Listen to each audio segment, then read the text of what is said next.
हम लोग wooden pole के बारे में पढ़ रहे थे। ये रह गया था जो एच पोल के बारे में आप लोग को बताया जा रहा था। जो एस टाइप के पोल होते हैं उनका जो यूज़ होता है वो दिशा बदलने के लिए, लाइन समाप्ति के लिए और ट्रांसफार्मर आदि रखने के लिए यूज़ किया जाता है। तो इस प्रकार से इसका स्ट्रक्चर होता है जो एच टाइप का जो पोल हमारा होता है, ठीक है। वुडन पोल में एच टाइप का जो पोल होता है वो इस टाइप से होता है, यानी इसका जो डिस्टेंस, ये जो डिस्टेंस है ये जहाँ से हम सपोर्ट रखते हैं, यानी ज़मीन से लेकर के जहाँ सपोर्ट रखते हैं, ये जिस पे हम ट्रांसफार्मर वगैरह रखेंगे उसकी जो डिस्टेंस होती है, सबकी डिस्टेंस अपने अलग अलग रखी होती है। उसी डिस्टेंस के आधार पर हम उसको क्या करते हैं, रखते हैं किसी भी इसके इक्विपमेंट को। तो जो हमारा ज़मीन से जो हम नीचे इसको जो हमारा बेस होता है, फाउंडेशन जहाँ पे इसको हम बेस देते हैं, तो वो 2.1 होता है और 2.4 क्या होता है, सपोर्ट से ज़मीन के बीच की लंबाई होती है, दूरी जो बोलते हैं। और सपोर्ट का जो क्रॉस आर्म में अगर हम सपोर्ट दे रहे हैं क्रॉस सेक्शन में, तो सपोर्ट देने के कई तरीके होते हैं। अगर हम यहाँ दो पोल इस तरीके से यहाँ पे और एक यहाँ पे दो पोल लगा करके क्या करते हैं, वहाँ सपोर्ट देते हैं, क्रॉस में भी सपोर्ट देते हैं। तो जो भी सपोर्ट देने का जो एरिया होता है वो 2.0 होता है, ठीक है। फिर यहाँ से जो ये सपोर्ट है दिया गया है यहाँ पे इस पोल को 4.1 है, इसका सपोर्ट 1.0 है यहाँ से यहाँ तक का, ठीक है। और यहाँ जो लाइन हमारी आती है 1R/V फेज, जो 3 फेज आती हैं, तो उसका जो तार हमारा जाता है इस यहाँ पे जो इंसुलेटर्स लगे हुए हैं इनके माध्यम से होकर जाता है, ठीक है। तो इसकी जो डिस्टेंस दिखाई गई है 1.0 दिखाई गई है, ठीक है। तो इस प्रकार से सभी पोल्स के क्या होते हैं, सेक्शन बटे होते हैं। जैसे यहाँ पर भी देख लीजिए जो जो आपका ए टाइप का पोल है, वुडन पोल का ए टाइप का जो पोल है, उसमें सभी सेक्शन अपना डिस्टेंस वाइज क्या होते हैं, बटे होते हैं, ठीक है। तो इस प्रकार से इसका कुछ स्ट्रक्चर होता है, बुक्स में दिए हुए हैं, आप लोग आसानी से समझ सकते हैं उसको। तो इसमें से इससे कभी कभी पूछ लेते हैं वुडन पोल का कोई एक टाइप बताइए और स्ट्रक्चर सहित, मतलब उसको उसका कंस्ट्रक्शन ही बनाना होता है। तो इस टाइप से जो पोल होते हैं, सिंगल पोल, ए टाइप पोल, एस टाइप पोल, वुडन पोल के, उसमें से एक कोई भी आप लोग मतलब या तो तीनों भी याद कर लीजिएगा, बनाने का कोशिश कीजिएगा ताकि इसको आराम से आप लोग एग्ज़ाम में कर सकें, ठीक है। तो ये तो कुछ वुडन पोल्स के एग्जांपल्स हैं, ठीक है। सब जो हम लोग लाइन सपोर्ट पढ़ रहे थे, पहला लाइन सपोर्ट में वुडन पोल पढ़ रहे थे, वुडन पोल का ये एग्जाम्पल था। अब जो हमारा नेक्स्ट आता है पोल, वो स्टील पोल की बात हम कर लेते हैं, ठीक है। वुडन पोल हो गया। स्टील पोल में क्या होता है कि इस प्रकार के जो पोल होते हैं लकड़ी के पोल के अपेक्षा थोड़ा अधिक मैकेनिकली स्ट्रेंथ वाले होते हैं, ठीक है। उसके पीछे क्योंकि वो लकड़ी और स्टील है, अंतर तो रहेगा ही।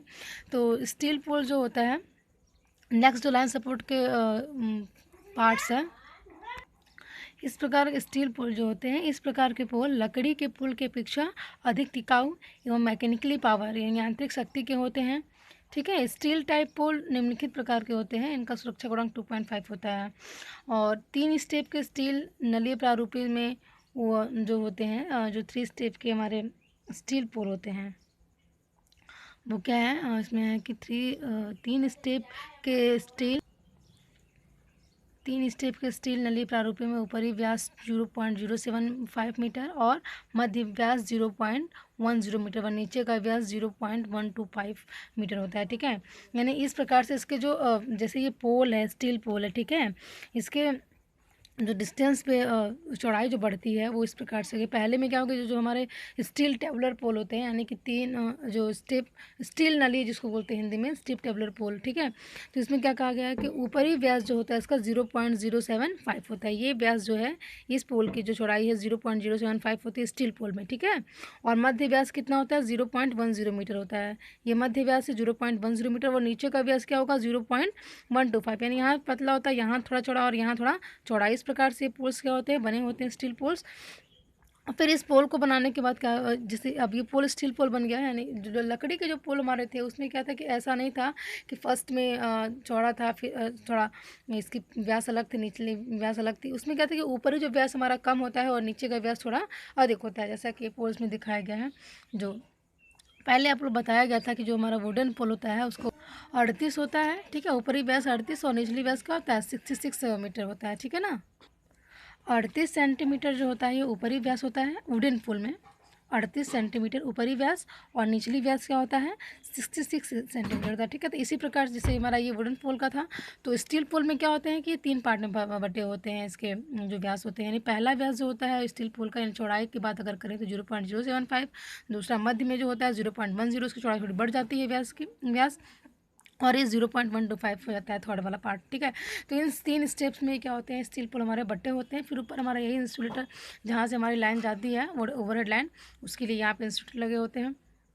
तो यहाँ से कनेक्ट कर लेते हैं स्प्लिट इंसुलेटर द्वारा, जहाँ पे लाइनों का हम कनेक्शन देते हैं। तो इस प्रकार से हमारा जो स्टील पुल होता है उसका स्ट्रक्चर होता है ये। ठीक है, सिंपल स्ट्रक्चर है। और यहाँ पे जो ज़मीन से जो हम इसको बेस देते हैं, फाउंडेशन जो उसकी नींव होती है इस स्टील पुल की, एकल स्टील नली पुल की, यानी कि स्टील टेबुलर पुल जिसको बोलते हैं 3 स्टेप। ठीक, यहाँ पे इस पोल को आने के बाद ये जो दिखाई दे रहा है ये जो पार्ट है यहाँ से, यानी इसके फाउंडेशन के लिए सीमेंट कंक्रीट के माध्यम से क्या करते हैं, इसको हम सपोर्ट प्रदान कर देते हैं यहाँ पे स्टील पोल को। ठीक है, तो ये यानी स्टील पोल की जो टोटल लंबाई होती है, पूरी जो लंबाई होती है स्टील पोल की, वो क्या होती है 9 मीटर होती है। ठीक है, एकल स्टील नली पोल की बात करें तो इसकी टोटल लंबाई क्या होती है 9 सेंटीमीटर होती है। ठीक, यहाँ पे देखिए एक ये है एस टाइप स्टील टेबुलर पोल है। ठीक है, इस टाइप्स के पोल में इसमें भी देखिए जो जैसा कि हमारा वुडन पोल में था एस टाइप का पोल, वैसे इसमें स्टील एस टाइप का स्टील है, यानी कि जो दिशा बदलने के लिए, लाइन समाप्ति के लिए रखते हैं, ट्रांसफार्मर आदि रखने के लिए। तो इस प्रकार का जो पोल है स्टील पोल हम जो स्ट्रक्चर होता है उसका, ठीक है, कुछ इस प्रकार से उसका स्ट्रक्चर होता है। ठीक, तो जो इसकी जो टोटल लंबाई होती है एस टाइप के स्टील पोल की, उसकी टोटल लंबाई 11 होती है, और इसकी टोटल लंबाई यानी कि एकल स्टील वाले पोल की 9 मीटर होती है।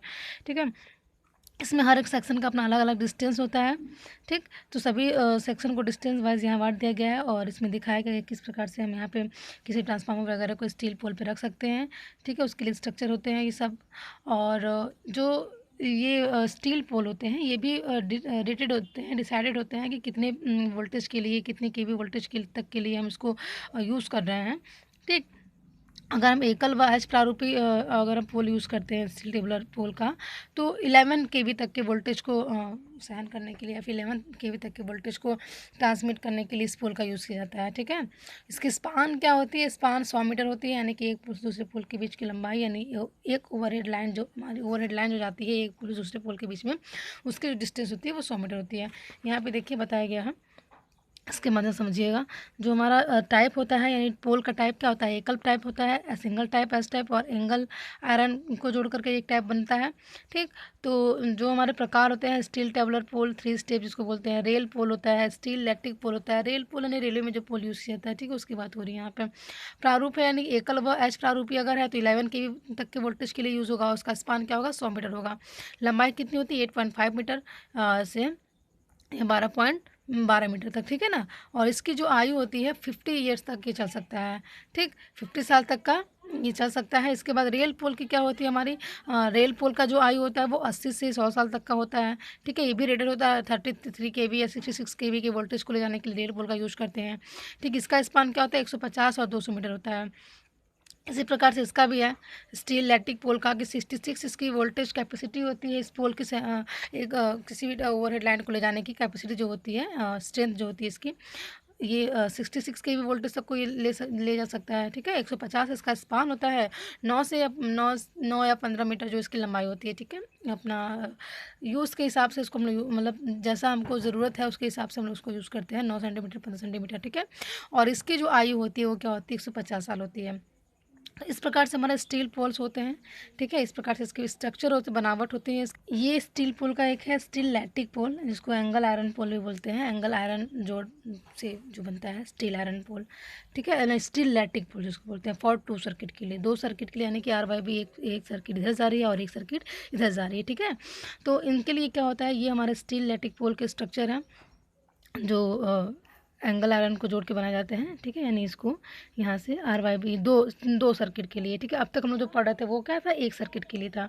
तो इस प्रकार से क्या करते हैं, जो हमारा स्टील लैटिक पोल होता है, ठीक है, स्टील लैटिक पोल और स्टील जालक पोल भी एक बोलते हैं, जाल बने होते हैं इसमें जो स्टील के, इसकी जो डिस्टेंस होती है यानी कि ज़मीन से उसको नीचे 2.5 मीटर नीचे ला करके इसको सब फाउंडेशन इसकी दी जाती, नींव दी जाती है, ठीक है। और ज़मीन से 10.5 मीटर जो पहला आपका फेज़ जाएगा, यानी आर वाई बी जो भी फेज़ हमारे जाते हैं, बी फेज़ का मान लीजिए ये होगा 10.5 मीटर डिस्टेंस होगा ज़मीन से, ठीक है। और फिर इसके बाद 1.5 मीटर इन दोनों के बीच की डिस्टेंस रहेगी, यानी कि फेज़ और फेज़ के बीच का डिस्टेंस रहेगा 1.5 मीटर, ठीक है। यानी कि एक फेज़, दो फेज़, तीन फेज़, आर वाई बी तीन फेज़ अगर मान लीजिए यहाँ जा रहे हैं, तो एक फेज़ और दूसरा फेज़ के बीच का जो डिस्टेंस रहेगा इस पोल में वो क्या होगा, 1.5 मीटर रहेंगे, ठीक है।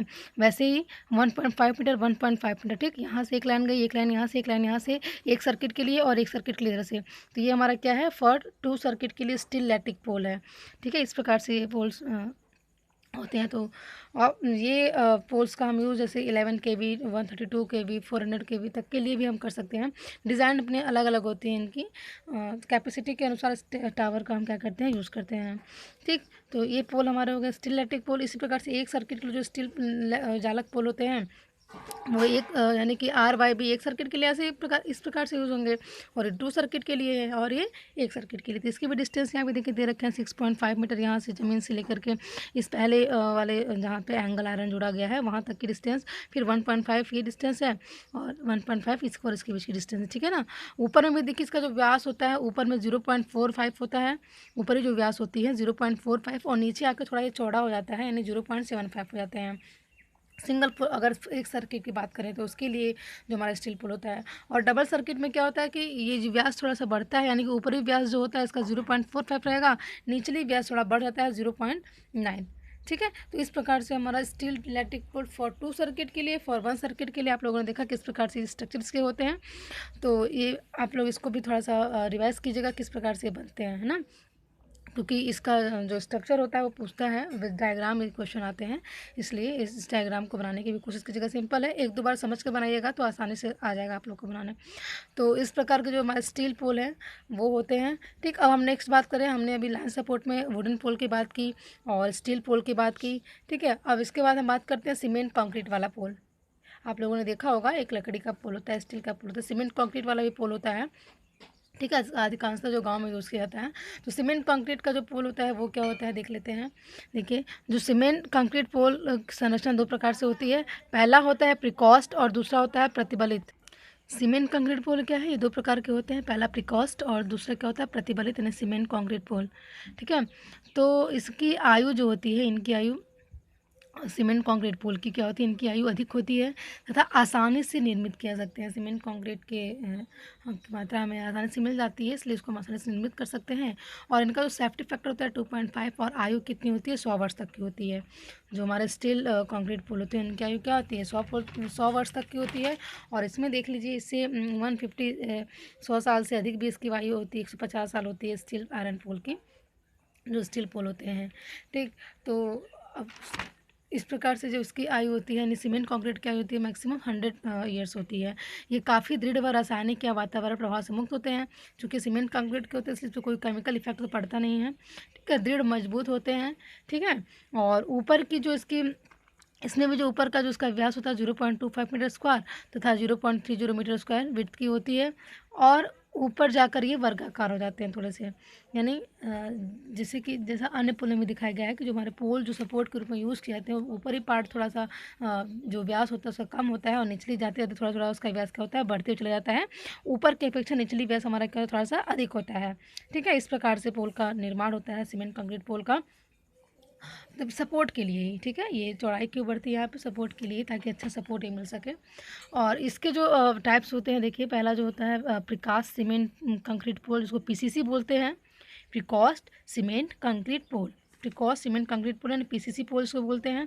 इसकी लंबाई 8 से 11 मीटर होती है। 11 केवी तक के वोल्टेज को ये वेरी कर सकता है, और 100 स्पान इसका होता है, ठीक है। एक जो सीमेंट कंक्रीट पोल है, एक सीमेंट कंक्रीट पोल से दूसरे सीमेंट कंक्रीट पोल के बीच का जो दूरी होता है 100 स्पान होता है, 100 मीटर होता है। यानी कि जो ओवरहेड हमारी लाइन जा रही है उसके बीच की दूरी हमारे दोनों सीमेंट कंक्रीट पोल के बीच की जो डिस्टेंस होगी वो 100 मीटर होगी। आयु कितनी होगी 100 वर्ष होगी। दूसरा क्या है प्रतिबलित सीमेंट कंक्रीट पोल, यानी रीइंफोर्स्ड सीमेंट कंक्रीट पोल, उसको बोलते हैं आरसीसी, ठीक है। रीइंफोर्स्ड सीमेंट कंक्रीट पोल आरसीसी। इसका क्या डिस्टेंस था 7 से 12 मीटर का होता है। ये भी 11 केवी के वोल्टेज तक को ही वेरी कर सकता है। तो जो हमारा बेसिकली सीमेंट कंक्रीट पोल होता है वो 11 केवी तक के वोल्टेज को ही एक स्थान से दूसरे स्थान तक ले जाने के लिए इसका यूज़ करते हैं। ज़्यादा हैवी जो होता है ज़्यादा वोल्टेज कोई वेरी नहीं कर पाता है। और चूँकि सीमेंट कंक्रीट का होता है तो कभी भी अगर स्ट्रांग तो होता है लेकिन अगर उसको कोई भी तोड़ फोड़ सकता है, तो जो हमारे अधिक अगर वोल्टेज की लाइन को हम ट्रांसमिट कर रहे हैं तो वहाँ खतरा बढ़ जाता है। इस वजह से क्या करते हैं, इसको हम यूज़ नहीं करते हैं। स्टील पोल के अपेक्षा थोड़ा सा उससे कम ही वो होता है, मजबूत उतना नहीं होता जितना हमारा स्टील पोल होता है, जितना हमारे स्टील पोल के टावर होते हैं। ठीक है, इसलिए हम क्या होता है, कंक्रीट जो हमारा सीमेंट कंक्रीट पोल होते हैं उसको 11 केवी तक के ही वोल्टेज के लिए यूज़ किया जाता है। ठीक, तो ये इस प्रकार से इसकी जो बनावट होती है, देखिए सीमेंट कंक्रीट पोल की ये एक एक सर्किट के लिए है। ठीक है, फॉर वन सर्किट के लिए RYB फेज जाएगा यहाँ से। ठीक है, तो इसकी भी डिस्टेंस यहाँ पे दिखा दी गई है आप लोग की। यहाँ पे देखिए, इसको जो ऊपरी व्यास है 0.25 है और निचली व्यास क्या है 0.3 स्क्वायर। ठीक है, डिस्टेंस ये 1.8 मीटर की ज़मीन से नीचे इसको सपोर्ट दिया जाता है, यानी फाउंडेशन इसकी नींव दी जाती है। इसकी टोटल लंबाई होती है वो कितनी होती है, 9 मीटर होती है।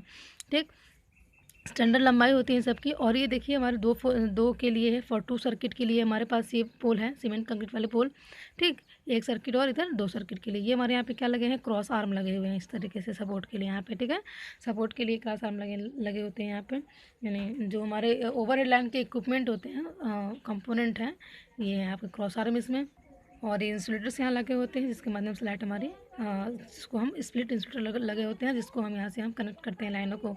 ठीक है, लाइन सपोर्ट में जो हमारा नेक्स्ट आता है वो स्टील टावर आता है। ठीक है, अभी हम लोगों ने वुडन पोल, स्टील पोल के बारे में पढ़ा, सीमेंट कंक्रीट पोल के बारे में पढ़ा। नेक्स्ट जो हमारा आता है वो सपोर्ट में, वो लाइन सपोर्ट में, वो क्या है, स्टील टावर। ठीक है, स्टील टावर आप लोगों ने देखे होंगे, बड़े बड़े हाई वोल्टेज तक के हाई वोल्टेज तक की लाइन को वेयर करने के लिए इनका यूज़ किया जाता है। यानी स्टील टावर का उपयोग क्या करते हैं हम, 66 केवी या इससे अधिक के लिए यूज़ किया जाता है, तथा स्पान भी 200 मीटर से अधिक होता है इसका।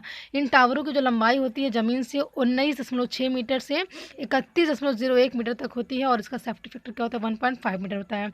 ये इसके स्ट्रक्चर हैं। ठीक है, 66 केवी के लिए एक परिपथ और ये 2 परिपथ दिखाया गया यहाँ पे। ठीक है, एक परिपथ के लिए जो हमारे यहाँ दिखाया गया, देखिए इसके बीच की जो डिस्टेंस है, ये व्यास जो है 1.0 मीटर दिखाया गया है। और निचला व्यास क्या होता है, निचला व्यास इसका क्या होता है 2.55। ठीक है, यहाँ से इसका टोटल डिस्टेंस होती है, इस टोटल डिस्टेंस 16.5 मीटर है।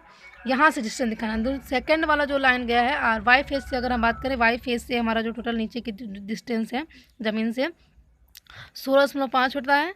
ठीक है, तो और इसकी भी देख लीजिए, यहाँ पर जो दिखाया गया है इसकी डिस्टेंस दिखाई गई है, यानी कि इस ज़मीन से यहाँ से। तो इस प्रकार से इसका क्या होता है, स्ट्रक्चर होता है 66 केवी के 2 परिपथ के लिए दिखाया गया स्ट्रक्चर। ठीक है, काफ़ी सिंपल स्ट्रक्चर है। आप लोग इसको बनाने की प्रैक्टिस कीजिए ताकि एग्ज़ाम में आसानी से बना सके। 1-2 बार ध्यान से बनाएंगे इसको समझ में आ जाएगा। ठीक है, तो ये आपके स्टील टावर हैं। ठीक है, तो इनको ध्यान से आप लोग देखिए, उसको बनाने की कोशिश कीजिए। ठीक है, तो इन सभी डिस्टेंस के साथ। ठीक है, तो इस 66 केवी के लिए, 66 केवी के 2 परिपथ के लिए, सिंगल परिपथ के लिए बनाया गया है। ठीक, तो ये आपका स्टील टावर है। यानी लाइन सपोर्ट का जो कुछ लाइन सपोर्ट में जो आपके टाइप्स थे, यानी वुडन पोल, स्टील पोल, सीमेंट कंक्रीट पोल और स्टील टावर जो था, ये यहाँ से आप लोग जान चुके क्या होते हैं। ठीक है, तो लाइन सपोर्ट कोई पूछे तो पोल मेन बेसिकली पोल और टावर की ही बात होती है सपोर्ट के रूप में, जो हमारे ओवरहेड लाइन जो जाते हैं इनके माध्यम से। ठीक, तो इस प्रकार से हम बताएंगे स्टील टावर के बारे में, सीमेंट कंक्रीट पोल के बारे में, वुडन पोल के बारे में, स्टील पोल के बारे में। ठीक है, तो अब हम नेक्स्ट जो बात करेंगे वो हमारा जो है वो क्रॉस आर्म के बारे में। ठीक है, क्रॉस आर्म क्या होते हैं, जो ओवरहेड लाइन में सपोर्ट के लिए यूज़ किए जाते हैं। ठीक, तो क्रॉस आर्म क्या होता है कि देखिए ये जो क्रॉस आर्म है लकड़ी या स्टील की बनी होती है। ठीक है, लकड़ी या स्टील की क्रॉस आर्म बनी होती है। स्टील क्रॉस आर्म आकार के आधार पर तथा MS चैनल के नाम से जानी जाती है। इसका प्रयोग निम्नलिखित के लिए किया जाता है, यानी पहला लाइन इंसुलेटर को सपोर्ट करने के लिए, सपोर्ट करने के लिए, सेफ्टी वायर को बांधने हेतु और ब्रेसिंग के लिए। सामान्यतः क्रॉस आर्म V तथा सीधा आकार में जो यूज़ होते हैं, प्रचलित हैं। तो देखिए ये जो हमारे पास क्या कहते हैं, क्रॉस आर्म है, इस प्रकार से होते हैं। आप लोगों ने देखा होगा जो पोल्स के बीच में ये लगे होते हैं, इस टाइप से जो हमारे इंसुलेटर उस पर लगे होते हैं। ठीक है, किस प्रकार से वहाँ पे इंसुलेटर लगे होते हैं आप लोगों ने देखा होगा। तो जो इंसुलेटर जिस पे लगा होता है वो सपोर्ट की बात हो रही है यहाँ पे, जिस पे इंसुलेटर को लगा करके हम पोल से इसको कनेक्ट करते हैं, ठीक है, तो उस सपोर्ट की बात हो रही है यहाँ पे, यानी कि ये सीधे आकार का होता है, ठीक, सीधे आकार में इसको सपोर्ट दिया जाता है। क्रॉस आर्म जो हमारा है सीधे आकार में है, पोल्स पे सीधे आकार में इसको सपोर्ट के रूप में इस क्रॉस आर्म को सपोर्ट के रूप में यूज़ करते हैं।